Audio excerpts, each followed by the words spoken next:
Seigneur, de venir véritablement enraciner cette parole, afin que personne ne puisse venir, ou aucun démon ne puisse venir arracher cette parole de ton cœur.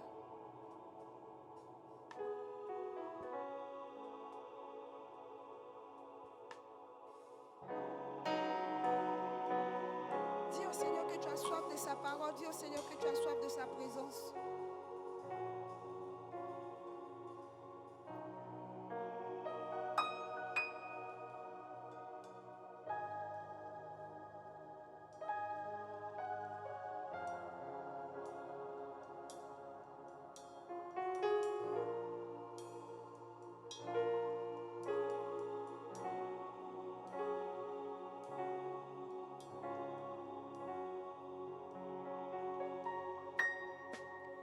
Gloire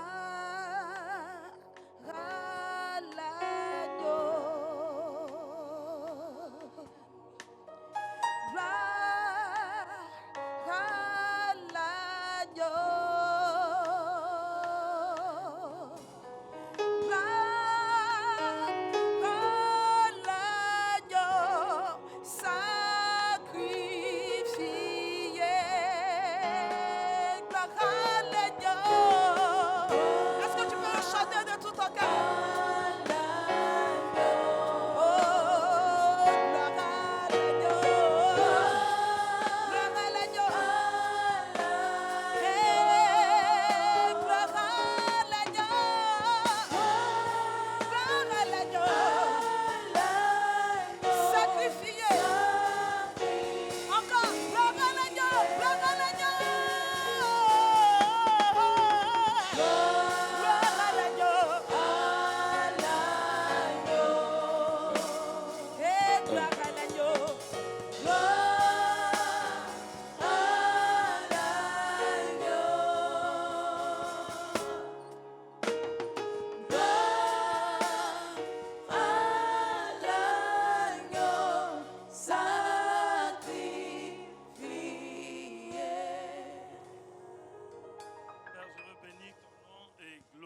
Ton nom pour ton œuvre. Le psalmiste dit dans le psaume 66 que ton œuvre est parfaite. Le psalmiste rappelle que ton œuvre est redoutable. Ce soir, Saint-Esprit vient et glorifie le Père pour que ton œuvre se fasse dans nos vies. C'est notre prière. S'il te plaît, Esprit du Dieu vivant, fais cette œuvre pour que le nom du Père soit glorifié. Au nom de Jésus. Amen.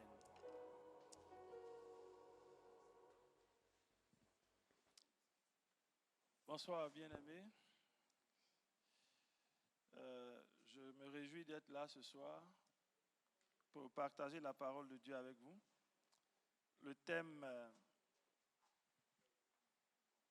qu'on m'a demandé de traiter, c'est « Soyez transformés par le renouvellement de l'intelligence ». On va donc lire Romains chapitre 12. Je voudrais demander à quelqu'un qui peut lire le texte. Romains chapitre 12, versets 1 à 2.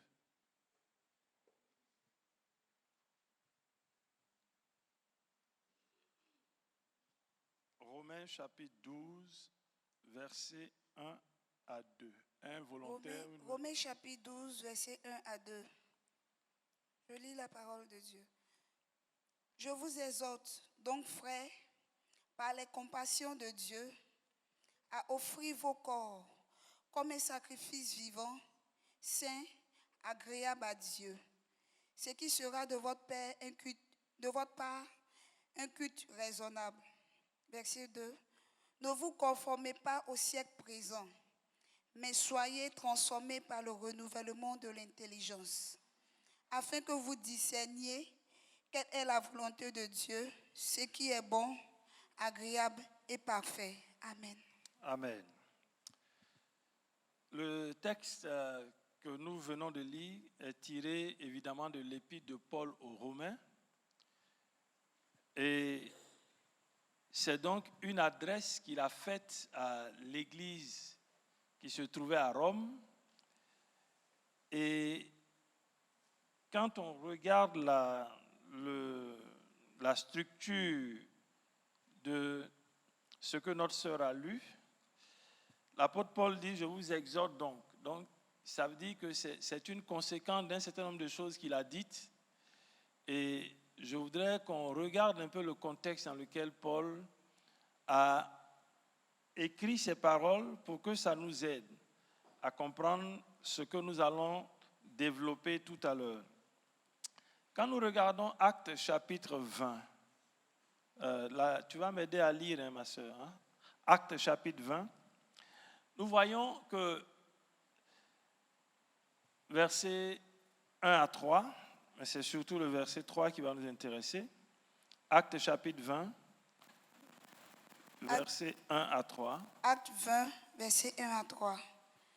Lorsque le tumulte eut cessé, Paul réunit les disciples et, après les avoir exhortés, prit congé d'eux et partit pour aller en Macédoine. Il parcourut cette contrée en adressant aux disciples de nombreuses exhortations. Puis, il se rendit en Grèce où il séjourna 3 mois. Il était sur le point de s'embarquer pour la Syrie quand les Juifs lui dressaient des embûches. Alors, il se décida à reprendre la route de la Macédoine. Amen. Quand on examine un peu le parcours de Paul et les lettres qu'il écrivait aux églises, qui pour certaines avaient été bâties, créées par lui, fondées par lui, l'histoire et les commentaires montrent que c'est justement les 3 mois que Paul a passé en Grèce, précisément à Corinthe. C'est durant ce séjour-là que Paul a écrit cette lettre à l'église de Rome. Quand on regarde les destinataires, c'est ce qui va nous être très utile dans le développement qu'on va faire. Romains chapitre 1, verset 7, que notre sœur va lire. Romains chapitre 1, verset 7. Et puis après le verset 15.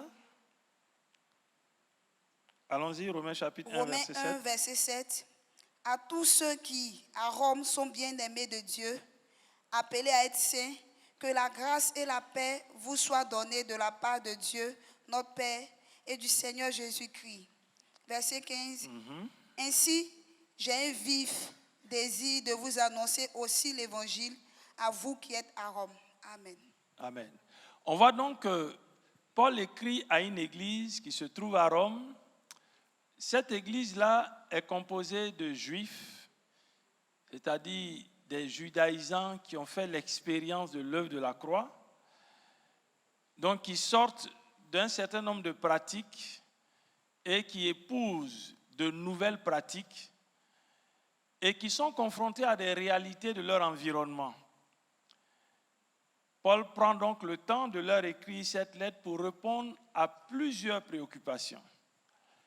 Si vous prenez le temps de lire le chapitre 1, le chapitre 2, le chapitre 3 jusqu'au chapitre 11, Paul va développer certaines thématiques relativement au salut, des thématiques relativement aux principes fondamentaux de ce que Dieu peut faire avec des hommes, des femmes, etc.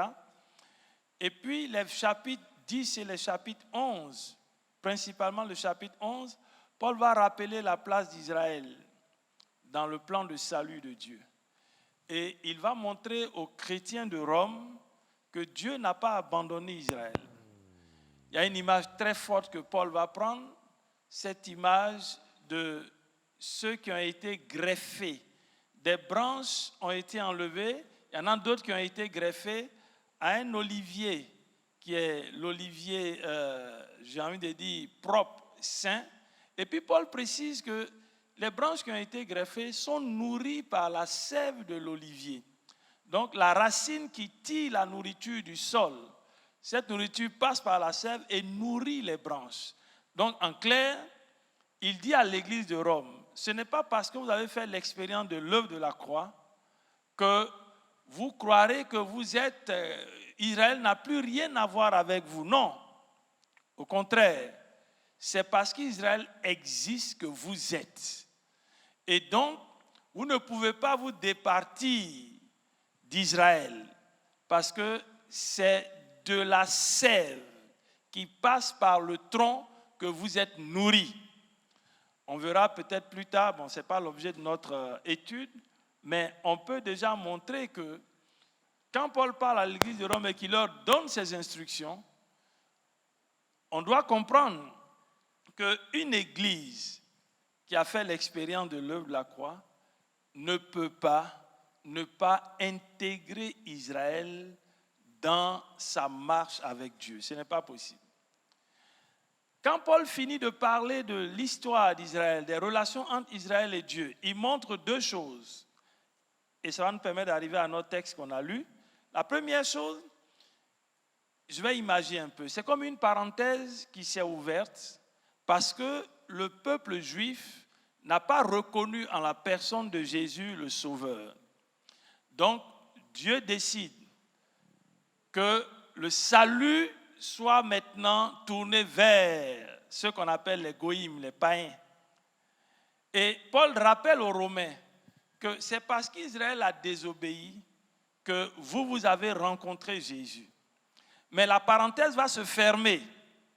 Quand la parenthèse va se fermer, on aura fini un cycle et puis Dieu va revenir pour s'occuper d'Israël et à travers cette œuvre, il y a une multitude qui va être sauvée. D'ailleurs, Paul montre à travers cette image, sinon cette réalité, que Dieu, par le fait qu'il se soit tourné vers les autres nations, il rend jaloux Israël. Pour qu'Israël comprenne que même si Dieu l'a choisi comme le seul peuple parmi tant de familles, il n'en demeure pas moins que son amour s'est déporté aussi sur les païens. Et c'est à l'issue de cette démonstration très riche que Paul va donner maintenant la conséquence de tout ce qu'il a posé comme base. Et notre sœur, en lisant, pour ceux qui se souviennent, Paul a parlé par exemple de l'évangile avec les juifs et les non-juifs. Paul a montré que les juifs et les non-juifs sont coupables devant Dieu. Il a montré que le salut par la foi en Jésus est aussi valable pour les juifs que pour les non-juifs. Il a montré que la vie nouvelle en Christ, c'est une vie qui se fait par l'action de l'Esprit. Et puis, il a parlé du projet de Dieu pour Israël. C'est à l'issue de ces éléments qu'il va dire à l'église de Rome, dans la version qu'elle a lue, « Je vous exhorte donc, en tenant compte de tout ce que je vous ai dit, par rapport au salut, par rapport à l'amour de Dieu, par rapport à la position d'Israël, ces vérités dont je viens de vous parler doivent vous amener à avoir une autre façon de vous conduire. » Et à partir du chapitre 12 de l'Épître aux Romains, Paul commence à parler des relations, de l'unité des relations que les chrétiens de Rome doivent avoir entre eux, d'une part, et entre eux et le peuple d'Israël, d'autre part. Le texte que nous venons de lire tout à l'heure s'inscrit dans cette dynamique. Et les premiers éléments que Paul pose comme fondement, comme postulat, il va les poser sur la base de quelque chose qui est fondamental, qui détermine en fait l'homme. Il dit, je lis en même temps la version Semeur, je vous invite donc, frères, à cause de cette immense bonté de Dieu. La bonté de Dieu s'est manifestée par quoi? Il a dit le salut des Juifs, le salut des non-Juifs. La bonté de Dieu s'est manifestée par le fait qu'il y a une nouvelle vie en Christ. La foi en Jésus-Christ produit une vie nouvelle. La bonté de Dieu va se manifester dans le fait que Dieu n'a pas laissé Israël. Au contraire, le rejet d'Israël a ouvert les portes aux autres peuples. Et la bonté de Dieu va se manifester dans le fait que Dieu va revenir vers Israël parce que Israël a besoin aussi de reconnaître le Messie comme son sauveur. Et Paul dit, je vous invite donc, frères, à cause de cette immense bonté de Dieu, à lui offrir votre corps comme un sacrifice vivant, saint et qui plaise à Dieu. Ce sera là de votre part un culte spirituel. Verset 2, le verset qui fait l'objet de nos échanges. Ne vous laissez pas modeler par le monde actuel, mais laissez-vous transformer par le renouvellement de votre pensée pour pouvoir discerner la volonté de Dieu, ce qui est bon, ce qui lui plaît, ce qui est parfait. L'exhortation que Paul adresse à l'église de Rome, cette exhortation a pour finalité, retenez bien, discerner ce qui est bon, ce qui plaît et ce qui est parfait. Pour Paul, si l'église de Rome a bien compris les fondamentaux de l'œuvre que Dieu a accomplie par Jésus-Christ, les chrétiens de Rome doivent être à même de pouvoir discerner, faire la part des choses entre ce qui est bon, ce qui plaît à Dieu et ce qui est parfait. Et Paul montre que pour arriver à cela, j'ai envie de dire, il n'y a pas 36 solutions. Il faut qu'il y ait quelque chose qui se produise quelque part, parce que c'est là que se situe tout le combat qu'on peut mener dans notre détermination à nous démarquer. Et Paul dit aux Romains, au verset 2, ne vous laissez pas modeler par le monde actuel. Alors, quand la Bible parle du monde actuel, c'est vrai que pour nous, on regarde déjà notre monde tel qu'il est fait, tel qu'il est conçu, tel qu'il fonctionne. Mais on va en parler probablement à la deuxième séance. Mais le monde déjà dont Paul parlait, c'était l'environnement dans lequel l'église de Rome évoluait. Et rappelez-vous, c'était des personnes qui vivaient à Rome. Rome, ce n'était pas n'importe quelle ville. Rome, ce n'était pas n'importe quelle puissance. D'ailleurs, le ministère de Jésus, qu'il a exercé en Palestine, c'était sous la domination romaine. Malgré la présence des Romains, Jésus, dans cet environnement hostile, a rempli sa mission, convenablement sa mission. Il a fait exactement ce que son cahier de charges lui donnait comme orientation. Ça veut dire que, nous on n'a pas d'excuses, on va en parler la prochaine fois. Si Jésus, dans un environnement hostile, a pu accomplir sa mission, ceux qui se réclament de lui, ceux qui l'ont en lui, devraient pouvoir, eux aussi, malgré l'environnement hostile, malgré les difficultés, ils devraient pouvoir accomplir la mission que Dieu leur assigne. La grande question qu'on se pose, c'est de savoir, est-ce que moi-même j'ai bien perçu ce à quoi Dieu m'appelle? Suis-je dans la dynamique de ce que Dieu veut? De telle sorte que dans cette dynamique, je sois capable, et c'est ce que Paul veut, Paul dit aux Romains, je sois capable de discerner. Vous voyez, la Bible nous donne des fois des exemples que nous connaissons, que nous citons même des fois, mais quand on les regarde de près, c'est des exemples assez édifiants. J'en parlerai vers la fin de mon intervention. Je prendrai l'exemple de Daniel pour parler un peu de l'environnement. Et puis à la prochaine séance, on va essayer de donner un peu les caractéristiques du monde dans lequel nous sommes. Caractéristiques justement qui nous rappellent, si on en avait encore besoin, que nous sommes dans les temps de la fin. Et par rapport à cela, on a plus que besoin de changer de ce que Paul dit ici, de changer de façon de penser.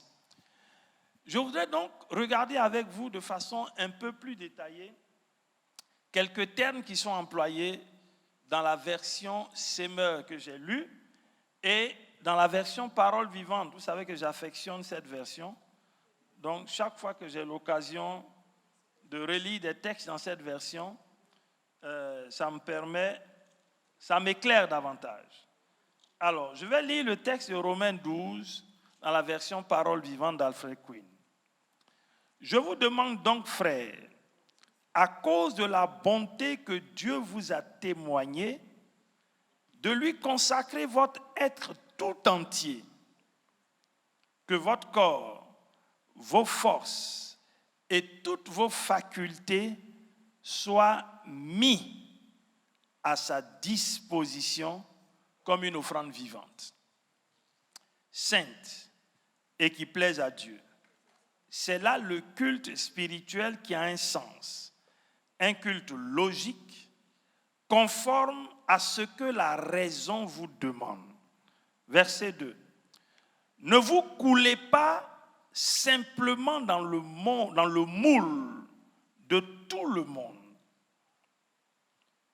Ne conformez pas votre vie aux principes qui régissent le siècle présent. Ne copiez pas les modes et les habitudes du jour. Laissez-vous plutôt entièrement transformer par le renouvellement de votre mentalité. Adoptez une attitude intérieure différente. Donnez à vos pensées une nouvelle orientation afin de pouvoir discerner ce que Dieu veut de vous. Ainsi, vous serez capable de reconnaître ce qui est bon à ses yeux, ce qui lui plaît et qui vous conduit à une réelle maturité. Dans cette version, Paul, quand il parle de l'idée de se consacrer, il donne les niveaux, sinon les sphères, de consécration. Quand il parle de l'idée de changement de mentalité, il donne aussi les sphères où on doit voir une transformation réelle. Et puis, les deux choses qui m'ont frappé dans cette version, c'est que Paul lit notre maturité. Notre maturité.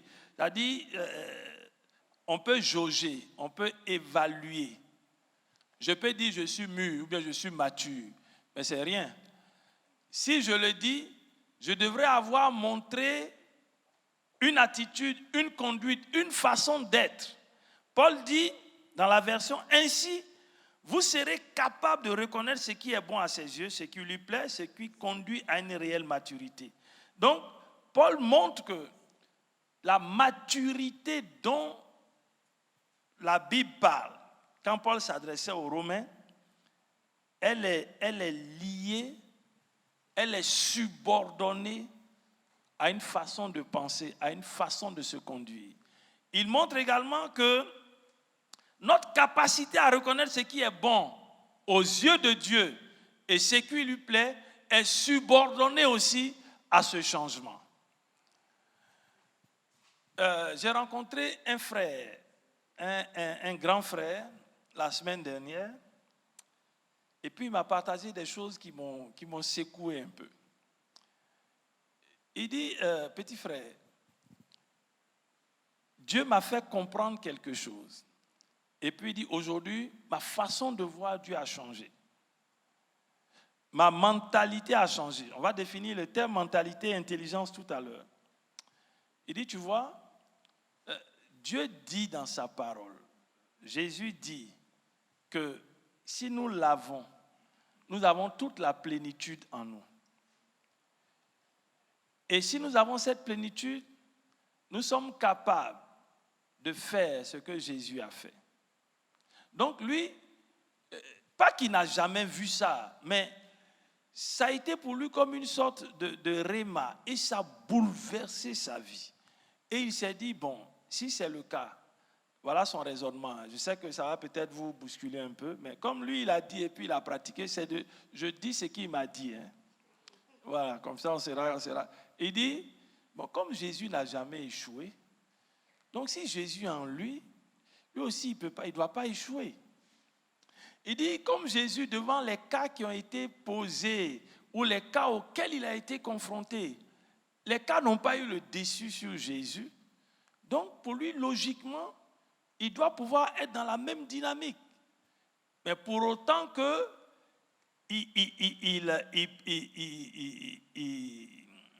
il veille sur sa vie. Et puis, il m'a partagé des témoignages. Il dit, il y a un journaliste qui est venu une fois, il était aux États-Unis, qui est venu une fois rencontrer quelqu'un qu'il connaissait pour un reportage. Et puis pendant que le journaliste était chez cette personne, il a pris un produit. Par inadvertance, les secousses de la bouteille ont donné lieu, quand il a ouvert la bouteille, d'exploser. Et puis tout son visage a été brûlé.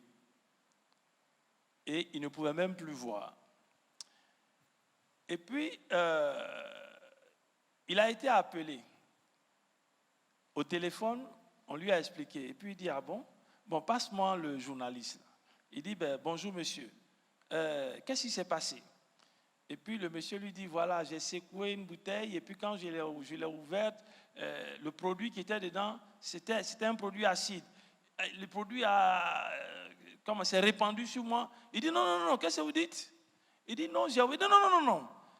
Écoutez-moi, il dit, dis que c'est de l'eau que tu as mis sur ton visage.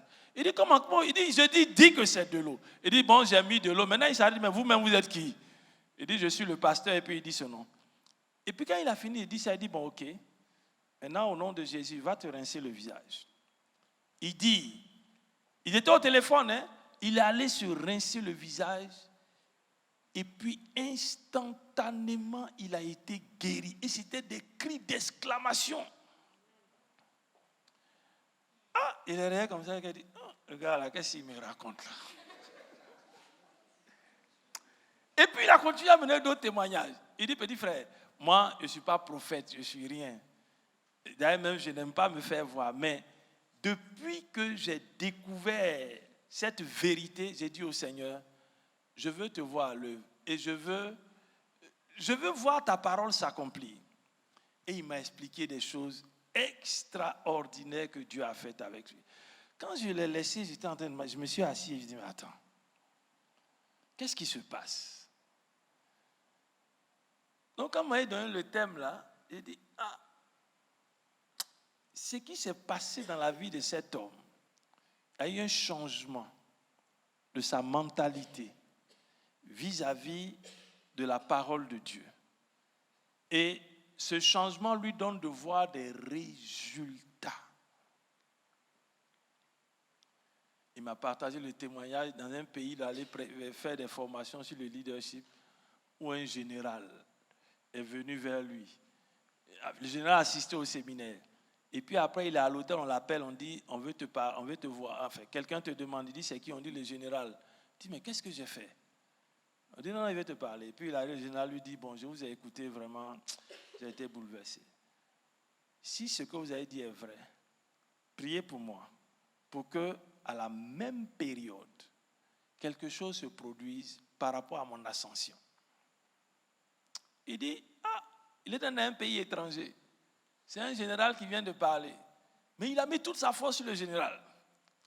Mais il dit ce qu'il a dit à Dieu, c'est qu'il a dit à Dieu, tu as dit que tu ne rejettes pas à toi ceux qui viennent, tu ne rejettes pas ceux qui viennent à toi. Et puis si quelqu'un demande quelque chose, toi tu es le Dieu qui agit, qui répond sur la base de sa demande, qui n'est pas contraire, parce que c'est ce qu'il a entendu qui lui a donné cette foi de venir vers moi, accomplis cela. C'était l'année dernière. Il dit cette année, à la même époque, ce qu'il a dit s'est réalisé.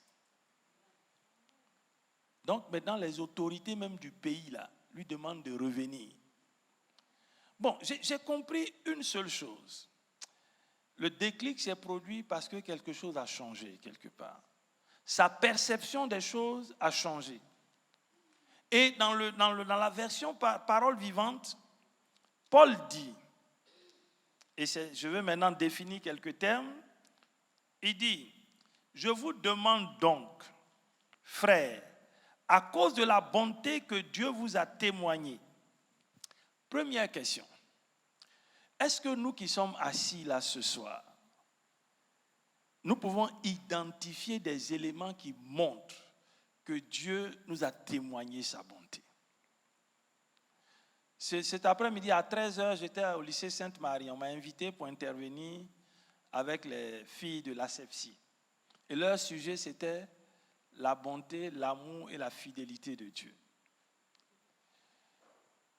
La question que je leur ai posée, c'est la même que je vous pose. Avez-vous des éléments palpables, tangibles? Ce n'est pas théorie, hein, merci Seigneur pour ta bonté. Non, ce n'est pas ça. Avez-vous des éléments qui prouvent que Dieu vous a témoigné sa bonté? Paul dit aux Romains, à cause de la bonté que Dieu vous a témoignée, vous avez le devoir de lui consacrer votre être tout entier. Je disais aux jeunes filles là ce midi, j'ai dit, quand quelqu'un vous fait du bien, pas qu'est-ce que la personne attend en retour, mais qu'est-ce qui devrait être normal dans le retour qu'on doit à cette personne? C'est quoi? La reconnaissance, la gratitude. Si Dieu vous a témoigné sa bonté, ce qu'il attend de nous, ce n'est pas grand-chose. Bon, peut-être c'est compliqué aussi, mais ce n'est pas grand-chose. Il dit, consacrons-lui notre être tout entier. Que votre corps, vos forces et toutes vos facultés soient mis à sa disposition comme une offrande vivante, sainte, qui plaise à Dieu. Si je veux raisonner à contrario, quand mon corps, mes forces, tout mon être entier n'est pas mis à la disposition de Dieu, je suis en train de dire que je ne reconnais pas que Dieu a témoigné de la bonté envers moi. Tout simplement. Je peux même proclamer et dire, Seigneur, tu es bon. Mais ce n'est pas ce que j'ai dit qui va l'impressionner. Pour lui, si je reconnais qu'il est bon, ce qu'il attend de moi en retour, c'est que tout soit mis à sa disposition. Est-ce que c'est le cas pour nous? Parce que votre thème que vous m'avez donné là, c'est une suite logique de ce que Paul dit. Et on va le voir. Si le départ n'est pas bon, naturellement, il y a beaucoup de compromissions qu'on va faire. Beaucoup de compromissions qu'on va faire. Et vous savez, des fois, nous aimons nous donner bonne conscience en disant beaucoup de choses à Dieu. Comme si on veut, excusez-moi le terme, le blaguer un peu, le baratiner un peu. Mais ça n'émeut pas Dieu. Dieu, il a donné les règles de fonctionnement de son royaume. Et il dit, si je reconnais qu'il a été bon pour moi, ce qu'il attend de moi en retour, c'est que tout en moi soit mis à sa disposition. Ça veut dire quoi? Ça veut dire que la priorité dans tout ce que je fais, ça doit être lui. Je répète, la priorité dans tout ce que je fais, la finalité de ce que je fais, ça doit être envers lui, parce que c'est lui qui m'a témoigné sa bonté. Nous qui sommes assis là, si nous avons fait l'expérience de l'œuvre de la croix, je veux dire, ce n'est pas l'œuvre de notre grand-père, c'est l'œuvre du Fils de Dieu qui est mort à la croix pour nous. Et si c'est son œuvre, ça veut dire que c'est cette œuvre-là qui nous maintient, c'est cette œuvre-là qui nous conduit, c'est cette œuvre-là qui fait ce que nous sommes et ce que nous faisons. Donc, notre première réactions, c'est que la finalité de ce que nous faisons, de ce que nous voulons entreprendre, de tout ce que vous pouvez imaginer, ça doit être à lui d'abord.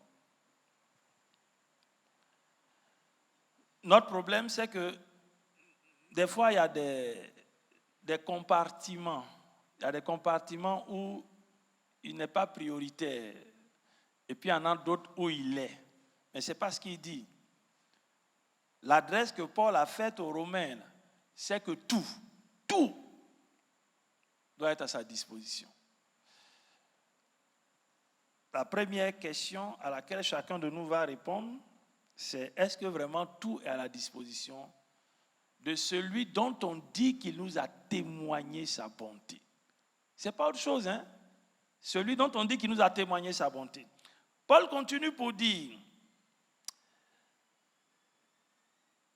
c'est là le culte spirituel qui a un sens, un culte logique, conforme à ce que la raison vous demande.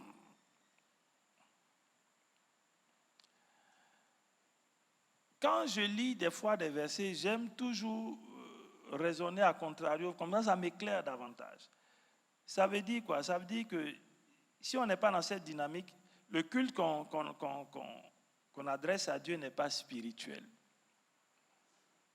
Si vous regardez la définition de culte dans un dictionnaire, un culte, c'est le fait de rendre hommage. C'est un témoignage de respect qu'on a envers quelqu'un. Une sorte de vénération. Et puis, dans la définition là, ce témoignage de respect va se traduire par des actes qu'on pose. Paul dit, dans la version parole vivante, qui, moi, me semble plus intéressante dans les termes qui sont employés, il dit, ça va être là le culte spirituel qui a un sens. Il y a deux implications. Premièrement, on peut avoir un culte dit spirituel qui n'a pas de sens. Deuxièmement, on peut avoir un culte qui n'est même pas spirituel. Et pourtant, on dit qu'il a été bon pour nous. Dieu n'attend pas de nous, bien-aimés, que nous venions à lui parce qu'on veut le contenter, non? Il veut voir dans notre attitude que c'est une marque de gratitude, de reconnaissance qui nous pousse à venir vers lui. Regardez comment des fois c'est difficile quand il y a des actions à mener dans l'intérêt d'agrandir le royaume de Dieu. Moi, j'ai toujours quelques problèmes avec les frères et les sœurs qu'on doit tirer. Et puis on dit, bon, un bon leader, il doit tirer son groupe. Ce n'est pas une affaire de bon leader. Est-ce que tu réalises que Dieu a manifesté sa bonté à ton égard?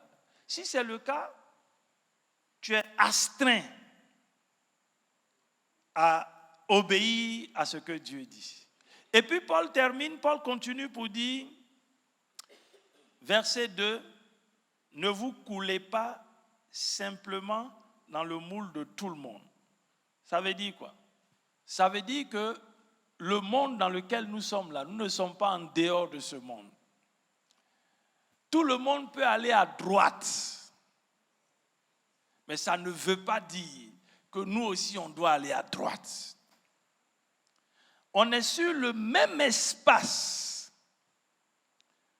mais les principes qui régissent notre vie, des fois vont aller à l'encontre des principes qui régissent l'espace dans lequel nous sommes. Dès l'instant où on a fait l'expérience de Dieu de la croix, on n'appartient plus au royaume de la terre. Notre royaume est céleste.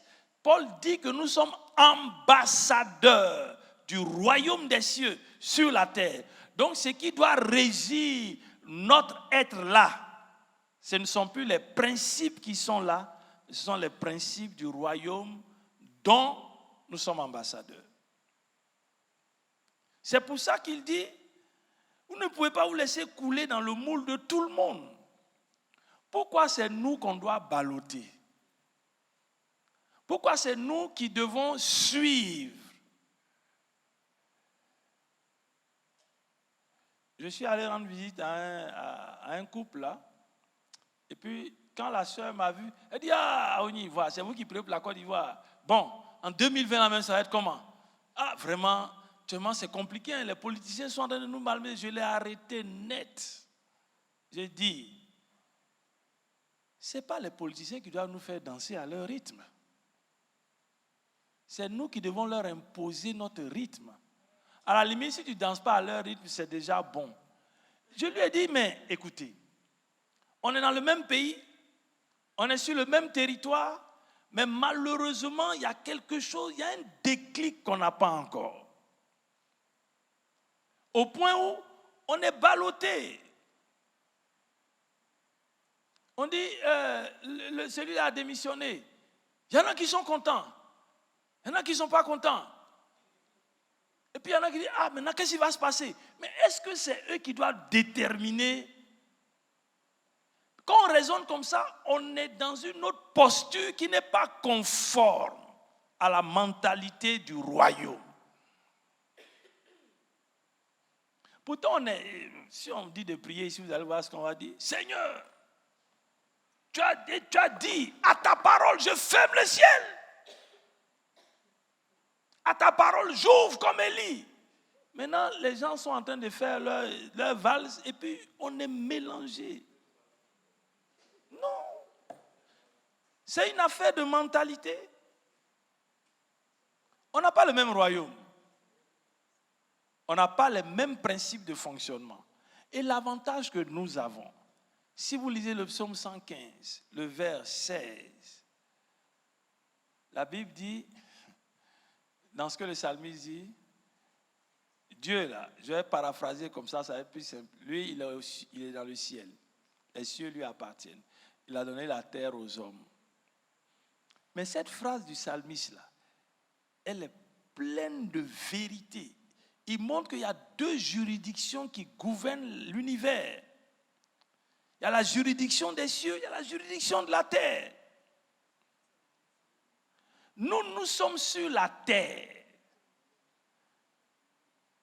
Les juridictions de la terre existent, mais notre avantage, c'est que si nous plaidons devant la juridiction des cieux, elle a tout le pouvoir de s'imposer à celle de la terre. On a fait une expérience.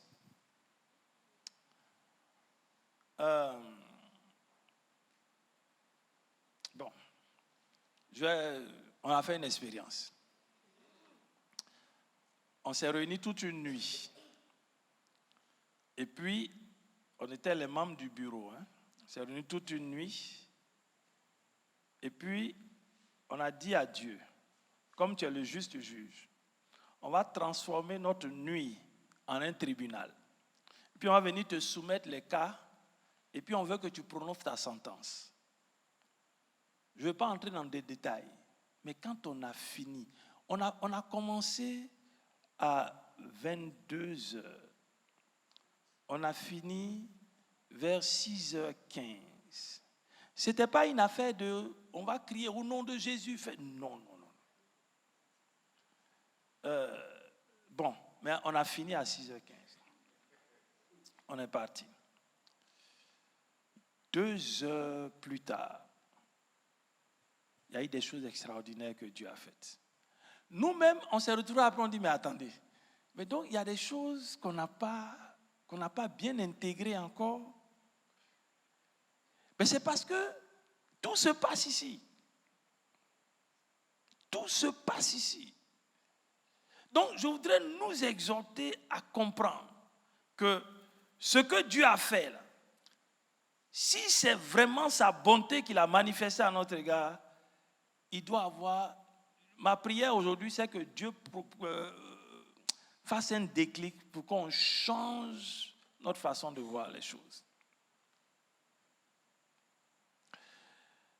En août dernier, on a fait une action Et puis, pour ceux qui étaient au séminaire du mois d'août d'intercession pour la Côte d'Ivoire ici, on a parlé des cycles d'illégitimité qui doivent prendre fin à la 18e année. On a expérimenté ça. Moi-même, j'ai expérimenté deux. Et puis, j'ai dit toujours, je vais rendre le témoignage après. Je ne crois pas. Hein. Les signes sont là, sont évidents. Mais je vais rendre ça après. Mais qu'est-ce qui s'est passé? On s'est rendu compte que ce que Dieu a fait pour nous, la puissance que Dieu a déployée pour ressusciter Jésus d'entre les morts, il a mise en nous. Maintenant, nous-mêmes, on a réduit ça à cause de notre façon de faire. Bon, des fois même à cause de nos intérêts. On a dit, bon, on va voir si ce que Dieu dit est vrai. On a fait 2 actions. Dieu a répondu clairement à ces 2 actions.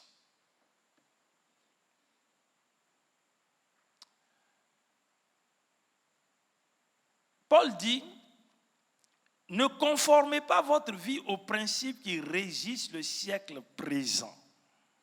Et comme je l'ai dit, le siècle présent, je vais en parler un peu plus à la 2e séance.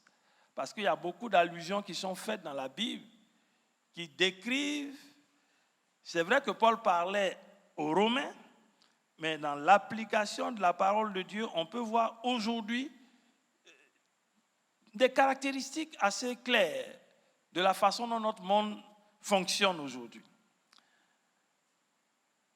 Ne conformez pas votre vie aux principes qui régissent le siècle présent. Ne copiez pas les modes et les habitudes du jour. Ne copiez pas les modes et les habitudes du jour. Laissez-vous plutôt entièrement transformer par le renouvellement de votre mentalité. Dans la version Louis II, on parle du renouvellement de l'intelligence. Qu'est-ce que l'intelligence? J'ai regardé dans le dictionnaire et il y a deux définitions qui m'ont intéressé pour ce que nous sommes en train de faire. La première définition, l'intelligence est une faculté de comprendre. Faculté de comprendre. Donc, je peux regarder quelque chose et puis je n'ai pas cette capacité de comprendre ce qui se passe. Naturellement, je peux voir peut-être des mouvements de troupes, de chars, et puis comme je ne comprends pas, et puis je me dis, mais hey, qu'est-ce qui se passe? Je dis, là, il n'y a plus trop de voitures, c'est les chars qui circulent. Avant que je ne finisse ma phrase, c'est fini pour moi. Je peux ne pas comprendre. La deuxième définition que j'ai retenue, l'intelligence, c'est l'activité volontaire et réfléchie de l'homme. Et cette activité s'exerce d'une façon normale, en vue de la connaissance. Et puis elle s'oppose à l'instinct.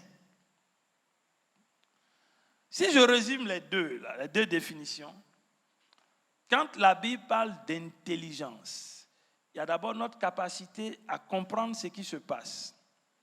Et puis, il y a cette volonté manifeste en nous-mêmes de ne pas nous laisser conduire par notre instinct. Parce que l'instinct, là, ça peut être un instinct grégaire. Dès l'instant où on a fait la rencontre avec Jésus, le mécanisme qui s'est produit là, c'est un peu comme, vous voyez, l'entonnoir. L'entonnoir, vous connaissez l'entonnoir? Hein? C'est comme l'entonnoir.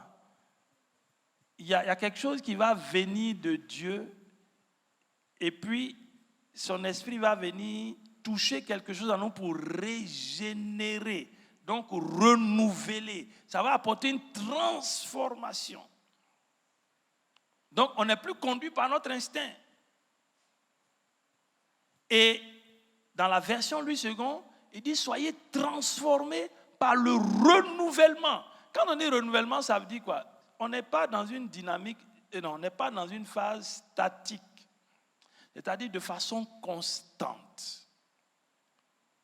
On va s'évertuer à faire en sorte que pour chaque jour, pour chaque chose qui se passe, nous en ayons la compréhension. Dieu n'est pas statique. Quand il a créé le ciel, vous connaissez le texte dans Genèse 1, verset 14, il a placé les constellations, les astres, Et puis, c'est ce qui gouverne notre existence. Donc, il y a des saisons, il y a des époques, il y a des périodes. Donc, Dieu travaille. Il n'est pas statique. Il est, pardonne-moi le terme, mais il est mouvant. Ce que Dieu fait aujourd'hui, mercredi, mardi, là, il ne fera pas la même chose demain. Pourquoi donc nous, on est bloqués? On est bloqués. C'est pour ça que quand Paul parle à l'église de Rome, il dit, dans les relations que vous allez avoir, il faut que quelque chose change. Il faut que vous ayez une disposition qui vous donne de comprendre que autant les circonstances ne seront pas les mêmes, autant vous, de par votre position en Christ, parce que vous avez celui qui est le maître, qui conduit les temps, qui conduit les circonstances. Lui, il n'est pas dérouté par les événements et par le temps. Autant lui ne l'est pas, autant nous devrions aussi ne pas être déroutés par les circonstances et par le temps. Nous devrions avoir la compréhension. C'est pour cela que dans l'armée de David, vous connaissez bien ce texte, 1 Chronique 12, verset 32, verset 33, selon la version. Les fils d'Issachar, si vous regardez les dénombrements qu'on fait de leurs officiers, c'était les moins nombreux de l'armée de David. Ils conduisaient des troupes, mais leur particularité, ils avaient la connaissance du discernement des temps pour savoir ce que Israël devait faire. Je vais lire ça ici, là. 1 Chronique chapitre 12. Dans cette version, voilà, j'y suis. 1 Chronique 12. De la tribu d'Issachar, 200 chefs. Par exemple, je vous donne un exemple. Juda, il y avait 6800 hommes. Siméon, il y avait 7100 vaillants guerriers. Qui encore? Manassé, il y avait 18 000. Quand on parle d'Issachar, on dit qu'il y avait 200 chefs. Ils vinrent avec les hommes de leur tribu qui étaient sous leurs ordres. C'était des gens qui savaient discerner comment Israël devait agir en fonction des circonstances. Donc, on ne peut pas être statique. En fonction des circonstances. C'est l'une des clés qui a donné à David de ne jamais perdre de bataille. Il interrogeait Dieu, mais il avait ses experts avec lui. Il se disait, ô roi, par rapport à ces circonstances, voilà ce qu'il faut faire relativement au temps dans lequel nous sommes. Mais ça, c'est un avantage énorme. C'est pour ça que Paul dit aux Romains, il faut que quelque chose change. La mentalité, c'est quoi? La mentalité, c'est un état d'esprit. C'est des habitudes de pensée. Retenez bien habitude. Vous savez, quand on est habitué à des choses, ce n'est pas facile de nous reformater. On dit, bon, on est habitué à rentrer ici. Et puis un jour, on arrive, le grand frère à quoi dit, bon, les frères, on va rentrer là. Première chose, mais pourquoi? Pourquoi? Mais habituellement, on rentrait ici, pourquoi tu veux qu'on rentre là? S'il a le malheur de dire, faites ce que je vous dis, ça va être plus grave. Pourquoi on va te suivre comme ça? Parce que c'est des habitudes de pensée. Et vous savez, on a été moulés dans des moules, même dans nos communautés. C'est le bon français, nos devanciers, c'est comme ça mon grand frère. Voilà. Et ils ont apporté ce qu'ils savaient. Et ils nous ont fait du bien. Il ne faut pas leur tirer dessus. Mais ce que je tiens entre mes mains, là, celui qui en est l'auteur, il dit, dans les derniers temps, la connaissance va augmenter. La connaissance va augmenter. Il a même dit, Paul parlait aux Corinthiens, il dit, ma prière c'est que Dieu illumine les yeux de vos cœurs. Illumine les yeux de vos cœurs. Donc on a des habitudes de pensée. Et c'est ça qui nous a gouvernés jusque-là. Mais si le Saint-Esprit nous ouvre les yeux sur des réalités, on va voir comment Jésus lui-même a fonctionné, et puis on va se rendre compte, mais au fond, ça là, c'est pas dépassé.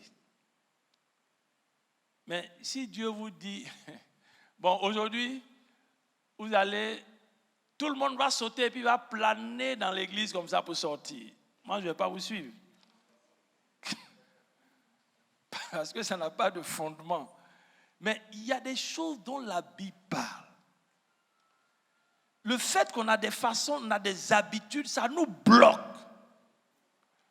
Au point où on se dit, ah, lui aussi, hein? C'est ce qu'il fait là est clair. Mais la norme, c'est ça. Hein? La norme, c'est ça. Le repère, c'est ça. C'est pour cela que ma prière, c'est que Dieu nous amène au sortir de ces échanges-là. Vraiment que quelque chose se passe. Parce que ça, c'est une impression. Ça peut ne pas être vrai. Mais j'ai l'impression que le monde marche trop sur nous. J'ai l'impression que le monde marche trop sur nous. Ça fait que entre ce que nous prêchons, ce que nous disons, et puis la réalité que nous vivons, il y a un grand écart. Il dit à quelqu'un, Dieu est tout puissant. Rien ne lui est impossible. Et puis, on est ensemble. C'est lui qui me contrarie chaque fois. Comme on dit en français, devant lui, je ne peux même pas piquer. Et je dis, Dieu est tout puissant. Parce qu'on a accepté des choses, on s'est mis dans cette disposition, et puis, bon, les choses continuent d'avoir de l'ascendance sur nous. Il faut que notre mentalité change, les habitudes de pensée changent. Remarquez, je ne suis pas un grand historien, mais il y en a qui connaissent l'histoire. Mais remarquez les peuples où il y a eu de grandes transformations parce qu'ils sont partis de rien du tout. C'était ça. Ils se sont dit, on ne peut pas rester comme... Qui a fait Esca ici? Esca. Ah, il n'est pas venu. Oh, sinon, lui, il allait nous instruire. La mentalité de ceux qui ont fait l'Esca, là. Pour eux, l'échec, c'est un moyen de réussir.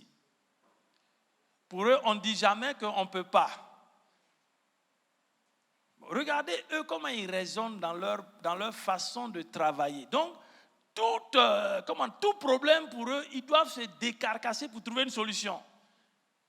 S'ils ne trouvent pas, ils ne sont pas abattus. Parce que pour eux, c'est juste une étape qui va leur permettre de pouvoir prendre de l'ascendance la prochaine fois. Mais nous, on a celui qui appelle à l'existence, ce qui n'existe pas. Mais ça, on dit ça toujours dans nos prières.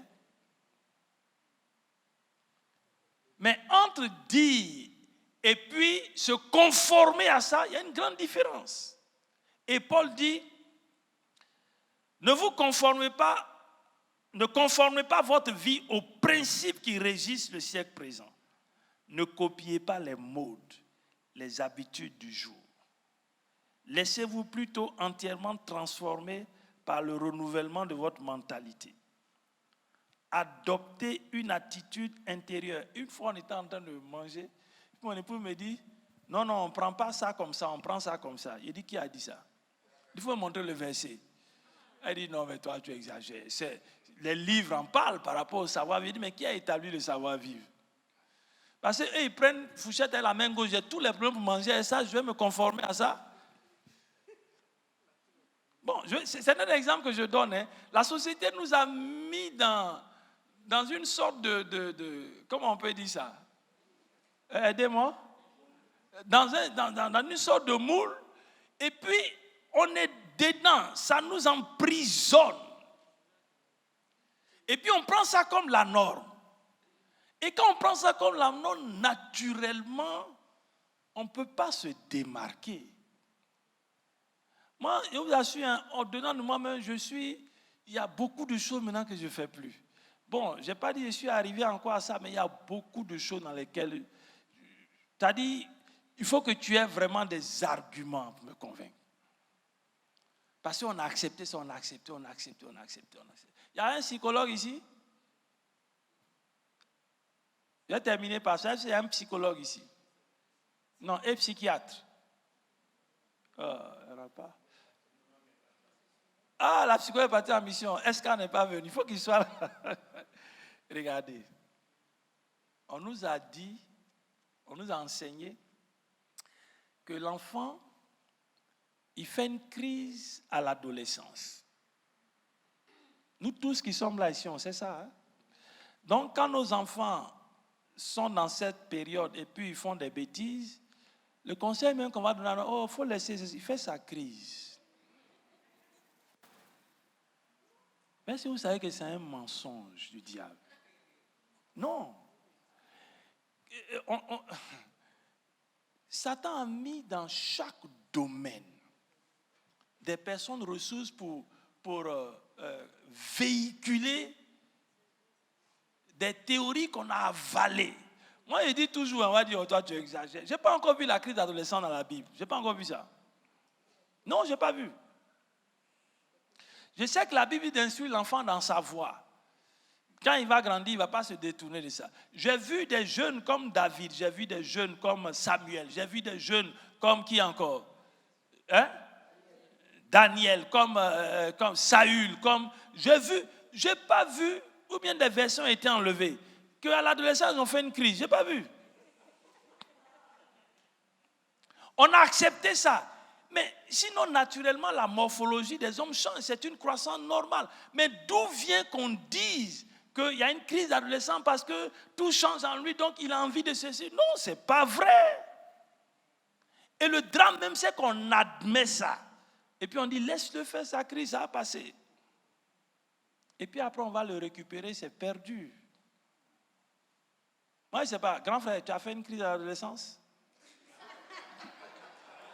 Il n'a pas fait ça? Même moi-même, je n'ai pas fait ça aussi.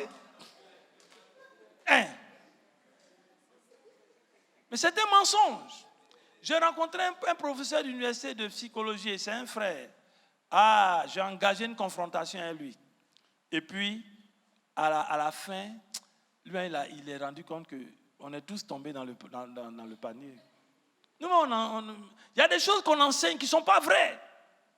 Mais parce que ça, on a pris des habitudes, on est resté dedans, on a accepté ça. Maintenant, on veut que celui qui n'a pas mis ces systèmes en place là, on crie à lui alors qu'on a accepté nous-mêmes ça. Il y a un problème. On est en déphasage complet. Je suis ambassadeur du royaume de Dieu sur la terre. L'ambassadeur, il ne répond que de celui qu'il a envoyé dans le pays d'accueil. C'est pour ça qu'il a une lettre de créance. C'est ça, non? D'accréditation. Il a une lettre d'accréditation. C'est pour ça que quand on dit ça, c'est l'ambassade de X, ce lieu-là devient un lieu comment? Extraterritorial. On ne peut pas le violer. Moi, je suis ambassadeur du royaume de Dieu sur la terre. Maintenant, les principes de mon royaume, là, j'ai mis ça à côté. C'est les principes de la terre, là, j'ai pris. Maintenant, je veux voir celui qui m'a envoyé intervenir. Je sais pas, Dieu est bon. Il ne veut pas gâter son nom. Le prix que son fils a payé à la croix a fait que quand on a accepté cette œuvre, il est un peu contraint. S'il ne fait pas ça, l'autre là, ça va, il ne va pas les laisser tranquilles. Mais on peut faire mieux. Et Paul dit, je termine par cela parce qu'il est l'heure, il dit, adoptez une attitude intérieure différente. Donnez à vos pensées une nouvelle orientation afin de pouvoir discerner ce que Dieu veut de vous. Ainsi, vous serez capable de reconnaître ce qui est bon à ses yeux, ce qui lui plaît, ce qui vous conduit à une réelle maturité. La prochaine fois, on va beaucoup plus s'attarder sur la notion de donner à nos pensées une nouvelle orientation. Le thème que Parole Vivante a employé ici est un thème très fort.